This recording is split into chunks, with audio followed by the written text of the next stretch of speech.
राष्ट्रीय स्वयंसेवक संघाला 100 वर्ष पूर्ण झाले असून संघाची 100वी दणक्यात साजरी होणार आहे।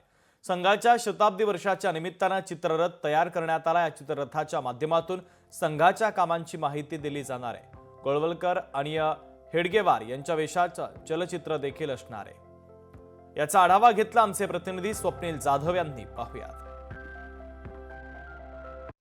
राष्ट्रीय स्वयंसेवक संघाला 100 वर्ष पूर्ण झालेले आहेत। या 100 वर्षाच्या वर्षपूर्तीनिमित्त मुंबईमध्ये महाराष्ट्र देशात अनेक कार्यक्रम हाती घेण्यात आले आहेत। मुंबईमध्ये एक चित्ररथ उद्या फिरणार आहे। त्या चित्ररथावरती अनेक वाक्य जे लिहिण्यात आलेली आहेत। यामध्ये राम मंदिर हेच राष्ट्र मंदिर, त्याच्याबद्दल संदर्भात माहिती, तसेच गौरक्षा, गौसेवा, गौसंवर्धन, हिंदुत्व आणि सेवा परमो धर्म या संदर्भात खरं तर उद्या या चित्ररथामार्फत प्रचार आहे तो संघाचा करण्यात येणार आहे। दरम्यान या चित्ररथावरती गोळवलकर गुरुजी असतील, हेडगेवार असतील यांची सुद्धा प्रतिकृती मानवी रूपामध्ये या ठिकाणी दाखवण्यात येणार आहे। दरम्यान हा चित्ररथ आकर्षक असून एक देखावा या ठिकाणी सादर करण्यात येणार आहे आणि या देखाव्याच्या माध्यमातून RSS संदर्भामध्ये, राष्ट्रीय स्वयंसेवक संदर्भामध्ये खरं तर माहिती आहे ती नागरिकांना, मुंबईकरांना पुरवण्यात येणार आहे। कॅमेरा पर्सन विनीत पेडणेकरसह स्वप्नील जाधव, लोकशाही मराठी, मुंबई।